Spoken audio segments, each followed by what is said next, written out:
You sacrifice your entire mortal life to keep the most powerful man in the city alive, only to hear him call your devotion a cage.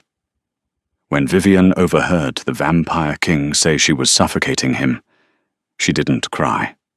She simply erased her existence and gave him the eternity of space he begged for. The air inside the Newport Manor was thick with the scent of sea salt, expensive Tom Ford cologne, and the faint, metallic, underlying tang of warmed blood. It was the night of the winter solstice, the most important gathering for the northeastern vampiric syndicates, and Vivian Montgomery was running on 3 hours of sleep and an unhealthy amount of espresso. Vivian wasn't one of them. She was entirely vulnerably human. Yet for the past 4 years, she had been the undisputed queen of this dark, glittering underworld. Not by bite, but by sheer unyielding competence. She had fallen in love with Dominic Cross, the enigmatic and ruthless patriarch of the New York factions. Loving Dominic wasn't like loving a normal man. It was like falling in love with a hurricane and trying to build a white picket fence inside the eye of the storm. Dominic had enemies. Ancient, wealthy, and violent enemies. When they first met, Dominic's empire was bleeding from the inside out due to daylight raids and corporate espionage. Vivian, a brilliant corporate strategist with a mind for logistics, had stepped in. She restructured his shell companies in Delaware, secured his daylight vulnerabilities in Manhattan, and personally oversaw his security detail. She learned to sleep with a silver-plated Glock under her pillow and spent her days vetting the blood supply for any trace of liquid vervain or dead man's blood. She checked the UV-blocking tints on his fleet of matte black Audi RS7s weekly. She managed his alliances, his diet, his schedule, and his life. She did it because she loved him. She did it so he could sleep soundly while the sun was in the sky. But lately the tension between them had been a living, breathing thing in their Tribeca penthouse.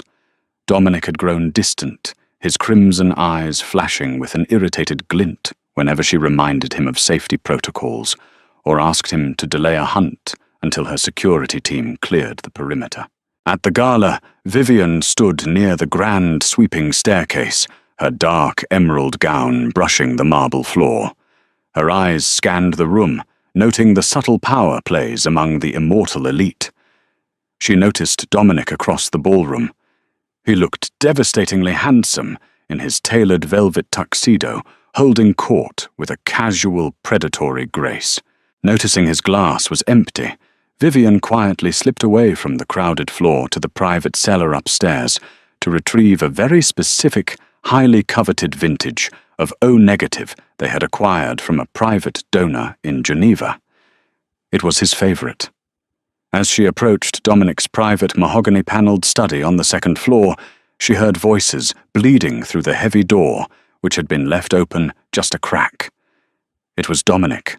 Beside him, she recognized the smooth, aristocratic drawl of Declan Hughes, his second-in-command, and the bell-like, mocking laughter of Camilla Rossi. Camilla was a stunning 300-year-old socialite from the Venetian faction, who had always viewed Vivian as a temporary, fragile pet. "You look tense, Dom," Camilla purred, the sound of liquid splashing into a crystal glass, echoing in the quiet room. "The crown resting too heavy, or is your little mortal handler keeping the leash too tight?" Vivian froze her hand, hovering inches from the brass doorknob. She waited for Dominic to shut Camilla down. He always did. He always defended her. Instead, a heavy, exhausted sigh drifted through the crack in the door. "It's unbearable lately, to be honest." Dominic's deep baritone vibrated with genuine frustration. "She's suffocating me, Camilla. I can't step into a shadow without her throwing a contingency plan at my feet." "She's just trying to protect the Empire, Dominic," Declan interjected gently, though there was a note of sympathy in his voice. "The Boston syndicates are still active. I am the apex predator of the eastern seaboard. Declan." Dominic snapped his voice, echoing with sudden dark authority. I survived 4 centuries before Vivian Montgomery was even a thought in the universe. Now I feel like a fragile glass doll living in a padded cell. She monitors my feeding, she tracks my cars, she interrogates my guests. It's like living with a mortal warden. I miss the air of the hunt. I miss the unpredictability of the night, her constant hovering anxiety. It's draining. If she doesn't back off and give me some room to breathe, I don't know how much longer I can pretend this is working. Camilla laughed softly. Then cut her loose, darling. You're a king. You don't need a babysitter. Outside the door, Vivian felt the warmth completely drain from her body. The heavy crystal bottle of Geneva vintage in her hands suddenly felt like it weighed 1,000 pounds, suffocating him. A mortal warden. Draining. There were no tears. Vivian had spent 4 years navigating the most dangerous predators on Earth. She had long ago learned how to lock her emotions behind a steel vault. But inside, the foundation of her entire world violently cracked and crumbled into dust. She had given up her career, her friends, and the sunlight for him. She had aged while he remained frozen in time, pouring her youth into the machinery of his survival. And to him it wasn't an act of profound love. It was a cage. He was just pretending it was working. Vivian didn't push the door open. She didn't scream, and she didn't throw the bottle. She quietly set the rare vintage on a side table in the hallway, turned around, and walked silently away. If the Vampire King wanted space to breathe, she was going to give him the entire atmosphere. Vivian did not return to the ballroom. She slipped out the back service entrance of the Newport Manor, the cold December wind biting at her bare shoulders. She instructed a driver to take her directly to their primary residence, the secure penthouse in Manhattan. She had roughly 6 hours before the gala ended, and the sun rose, forcing Dominic into his daily slumber. 6 hours to systematically dismantle her existence in his world. The moment she stepped out of the private elevator and into the sprawling, silent penthouse, Vivian went to work with the cold, mechanical precision of a surgeon. First came the Empire. She booted up the encrypted mainframe in her home office. Her fingers flew across the keyboard as she initiated a massive transfer of authority. The daylight banking codes, the security clearances for the offshore accounts, the legal proxy rights for cross-holdings, everything she had built and managed was formally, legally, and permanently reassigned to Declan Hughes. She left meticulous organized files detailing the upcoming contract renewals and the Boston Syndicate's suspected movements. She wasn't leaving out of spite to watch his empire burn. She was leaving to prove she was no longer his warden. Next, she went to their master bedroom. The closet was filled with designer gowns, imported silks, and jewels Dominic had showered her with over the years. She took none of it. She pulled a simple canvas duffel bag from the top shelf and packed only what she had brought into the relationship 4 years ago: 3 pairs of jeans, a few sweaters, her favorite combat boots, and her battered copy of Marcus Aurelius's Meditations. She stood before the vanity mirror and unclasped the breathtaking 3-carat diamond pendant from her neck, a gift from Dominic for their 3rd anniversary. She laid it gently on the glass surface, placing her security keycard and the heavy tungsten ring he had given her right beside it. Underneath the jewelry, she left a piece of heavy cardstock stationery. She didn't write a manifesto. She didn't write a plea. She wrote 2 sentences. Dominic, you mentioned feeling suffocated. I never wanted my love to be your cage. The empire is secured with Declan. Enjoy the air. Vivian. Now came the hardest part. How does a human hide from a vampire whose senses can track a drop of blood from a mile away? Vivian wasn't just a corporate strategist. She had been the archivist of his world. She knew their secrets better than they did. From the penthouse's secure vault, she retrieved a small sealed vial she had confiscated from a rogue witch a year prior. It was a potent, foul-smelling alchemical wash made of crushed copper, distilled wolfsbane, and eucalyptus absolute. It was designed to completely neutralize a human's biological scent signature. She stripped down, scrubbed her skin raw in the shower with the mixture, and washed her hair with it until she smelled of nothing but bitter earth and sterile metal. She dressed in her simple clothes, bypassed the building's main cameras by hacking her own security loop, and walked out into the freezing New York night. She didn't take a flight. She didn't use her credit cards. She bought a used, unremarkable Honda Civic from a cash-only lot in Queens, tossed her phone into the East River, and drove north into the dark. The sun had set, painting the Manhattan skyline in shades of bruised purple and black when Dominic Cross finally woke up. He stretched in the massive silk-sheeted bed, expecting the familiar warmth of Vivian beside him. He reached out his hand, grasping empty air. He frowned. Usually she was already up sitting at the edge of the bed with a mug of black coffee, giving him a rundown of the night's agenda. "Vivian!" His deep voice echoed in the cavernous room. Silence answered him. He swung his legs out of bed, feeling a strange, hollow quiet in the penthouse. It wasn't just quiet. It was dead.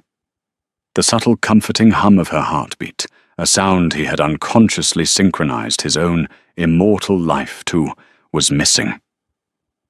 He walked out to the vanity and stopped dead. The diamond pendant, the keys, the ring, the note. Dominic picked up the heavy cardstock, his crimson eyes scanning her elegant handwriting. The words hit him like a physical blow to the chest. "Enjoy the air." A cold spike of adrenaline shot through his veins. She had heard him. She had heard what he said to Camilla and Declan. His first instinct was panic, but he quickly forced it down, masking it with a surge of arrogant pride. Fine, he thought, his jaw clenching. She wants to throw a tantrum and prove a point. Let her. He crumpled the note in his fist. He had asked for space, hadn't he? This was just an overreaction. She would be back in a few days when she realized she missed the luxury, the power, and him. For the first week, Dominic actively leaned into his newfound freedom. He didn't have to check in. He didn't have to listen to lectures about security protocols. He threw lavish, wild parties at the penthouse that lasted until the very brink of dawn. Camilla practically moved in, filling the space with her intoxicating laughter and chaotic energy. Dominic hunted in the city without a security detail, feeling the raw, unfiltered thrill of the night he thought he had been missing.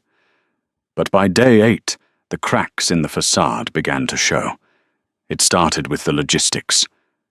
Declan burst into Dominic's study, looking more frazzled than he had in 2 centuries.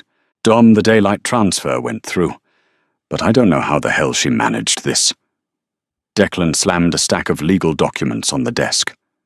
"The offshore accounts are locked behind a biometric proxy I don't have access to, and the blood suppliers in Geneva are threatening to cut us off because Vivian isn't answering their calls. They don't trust us. They only trusted her." Dominic rubbed his temples, a dull ache forming behind his eyes. "Just fix it, Declan. Bribe them." "I can't bribe them if I can't move the daylight funds," Declan shot back. Then it was the blood. The private reserves tasted stale, lacking the precise temperature and chemical balance Vivian rigorously maintained. The penthouse, once a sanctuary of warmth and order, felt like a cold, empty museum. Camilla's constant chaotic presence, which had felt liberating on day 1, was now grating on his nerves like sandpaper. On day 14, Dominic stood on the balcony overlooking the city, the winter wind howling around him. He realized with a sickening twist in his gut that he hadn't felt a moment of true peace since she left. The suffocation he had complained about wasn't a cage. It was a shield. She had been taking the brunt of his empire's immense stress, filtering the chaos so he could reign comfortably. He didn't want to breathe the air of the hunt anymore. The air felt thin, freezing, and empty without her. Find her. Dominic ordered his elite tracking guard later that night, his voice devoid of its usual arrogant confidence. Tear the eastern seaboard apart. Bring her home. 3 days later, the head tracker, a lichen with a sense of smell that could track a ghost across an ocean, stood in Dominic's study, looking at the floor. "Well," Dominic growled, his eyes flashing a dangerous, unstable crimson. "My king." The tracker swallowed hard. "We swept the penthouse, her favorite spots, the transit hubs. Nothing." "What do you mean, nothing? She's human." "She leaves a trail," Dominic roared, shattering the crystal glass in his hand. "She doesn't," the tracker whispered in fear. "She used a neutralizing wash. Heavy copper wolfsbane. Her scent signature is completely eradicated from the grid. She didn't use a credit card. She didn't take a flight. She's vanished, my king. It's as if Vivian Montgomery no longer exists." Dominic sank slowly into his leather chair, the shards of crystal biting into his palm, though he felt no pain. He stared at the empty vanity across the hall. He had demanded space from the only woman who ever truly cared for him. And now, in the deafening, terrifying silence of his crumbling empire, he realized he was going to drown in it. 6 months. It had been exactly 182 days since Vivian walked out of the Tribeca penthouse, leaving nothing but a tungsten ring and a hollow, suffocating silence in her wake. For an immortal who had lived through centuries of plagues, wars, and revolutions, 6 months should have felt like the blink of an eye. Instead, for Dominic Cross, it felt like a grueling, agonizing eternity of slow decay. The glittering facade of his empire was the first thing to shatter. Without Vivian's meticulous oversight, the Delaware shell companies began to bleed capital. Declan, for all his loyalty and battlefield prowess, was a soldier, not a savior of corporate logistics. He lacked Vivian's ruthless brilliance. Within the first 2 months, Cross Holdings caught the attention of human regulators. A minor oversight in a tax filing led to a quiet but aggressive inquiry from the SEC. To handle it, Dominic was forced to liquidate 3 of his most profitable commercial real estate assets in Lower Manhattan, taking a massive financial hit just to make the human auditors look the other way. Then came the predators. The Boston syndicates, sensing the sudden structural weakness in New York, began testing the borders. They didn't attack directly. They were too smart for that. Instead, they hit the supply lines. 2 blood transport trucks coming from their secure facilities in Geneva were hijacked on the interstate. Dominic's security teams, operating under outdated protocols that Vivian would have updated months ago, walked right into daylight ambushes. 6 of Dominic's best guards were turned to ash on a desolate stretch of highway in Connecticut. Dominic's inner circle was in absolute chaos. Camilla Rossi, whose chaotic energy Dominic had briefly mistaken for freedom, had become an intolerable nuisance. During a critical meeting with the terrified remaining blood suppliers, Camilla had laughed at a logistical concern, dismissing it as mortal trivia. Dominic had snapped.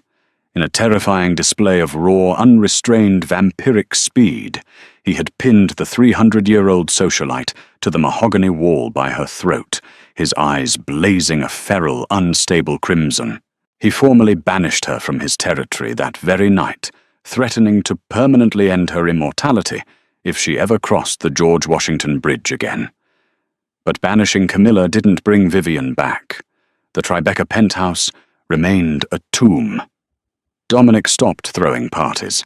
He stopped attending the high society galas. He spent his nights staring out the floor-to-ceiling windows at the glittering skyline. a glass of expensive, tasteless bourbon in his hand, drowning in the bitter realization of his own catastrophic arrogance. He had called her a cage. He had called her a warden. He hadn't realized that the walls of that cage were the only things holding the crushing weight of the world off his shoulders. He had mistaken her absolute, selfless devotion for a chain. His attempts to find her had become a terrifying, obsessive mania. When his supernatural trackers failed, stymied by the chemical wash Vivian had used to erase her scent, Dominic turned to the human world. He funneled millions of dollars into hiring elite private military contractors and ex-intelligence operatives. He bought backdoor access to Palantire's analytical software and ran the facial recognition databases of Clearview AI through every traffic camera, ATM lens and airport security feed on the eastern seaboard. Nothing. It was as if the earth had opened up and swallowed her whole. Vivian knew his methods because she had designed them. She knew exactly where the blind spots in the surveillance grid were. The breakthrough, when it finally came, wasn't a result of high-tech surveillance or supernatural tracking. It was a result of Vivian's one lingering vulnerability, her need to maintain the scent-masking wash. On a damp Tuesday night in late October, a human investigator named Caldwell, a former Pinkerton agent, Dominic, kept on a lucrative retainer, requested a secure audience at the penthouse. Caldwell laid a single grainy photograph on Dominic's massive oak desk. "She's brilliant, I'll give her that," Caldwell said, his voice completely devoid of the trembling fear that most mortals exhibited around the Vampire King. She didn't use a credit card, a phone, or a registered vehicle. She fell completely off the digital grid. But she needs raw wolfsbane and distilled copper to keep her scent masked from your kind. Those aren't exactly items you can pick up at a local pharmacy. She had to grow the wolfsbane herself. Dominic stared at the photograph. His undead heart, which rarely beat at all, gave a painful, violent lurch against his ribs.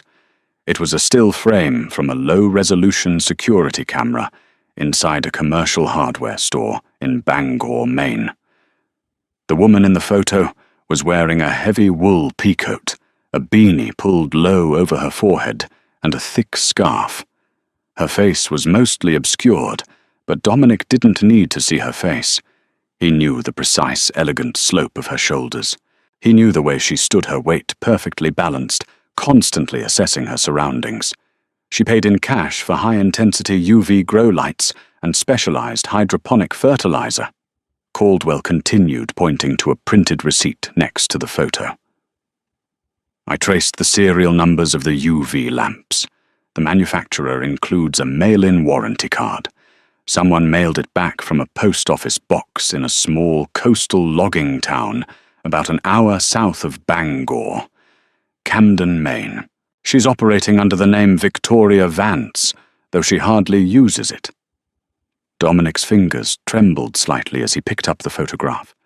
The overwhelming, crushing wave of relief that crashed over him was immediately followed by a sickening spike of dread.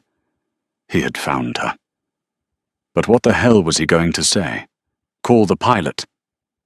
Dominic whispered, his voice rough and fractured. He didn't look up from the grainy image. "Prep the jet. I go alone." "Sir, traveling into an unknown territory without your security detail." Declan started to protest from the corner of the room. "I said I go alone." "Declan?" Dominic roared, the sheer concussive force of his voice rattling the bulletproof glass of the penthouse windows. He immediately reined himself in, smoothing his tailored suit jacket with shaking hands. "I am not going there as a king. I am going there as a beggar.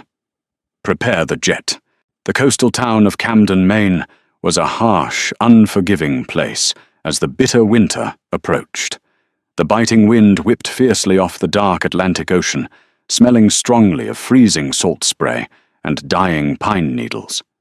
It was a desolate town populated by weathered fishermen, exhausted loggers, and people who desperately wanted to be left entirely alone.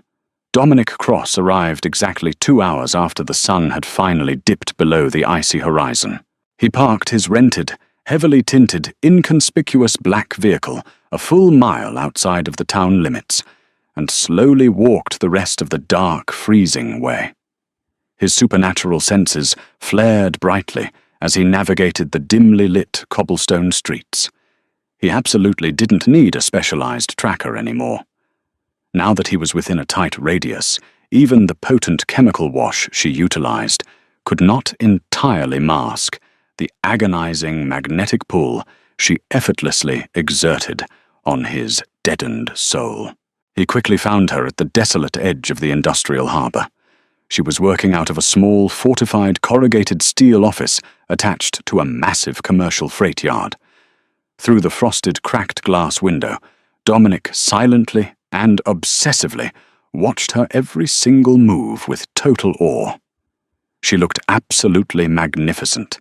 The heavy stress that had constantly bracketed her mouth and tightened her dark eyes in New York was entirely gone. She wore thick denim jeans, a heavy cream sweater, and her dark hair was tied back in a messy knot. She leaned intently over a sprawling, detailed map of maritime shipping lanes, aggressively negotiating with a burly truck driver over a crackling radio transmitter. She expertly managed the complex logistics for a massive shipping corporation. Even deep in hiding, she naturally commanded the entire room. She was inherently born to rule an empire with absolute power. Dominic stood motionless in the freezing, relentless rain for a full, agonizing hour, just silently watching the steady rise and fall of her chest.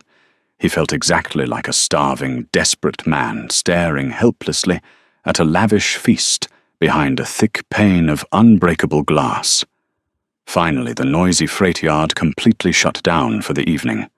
The exhausted workers cleared out, the heavy iron gates were securely padlocked, and Vivian was left completely alone to close up the quiet office.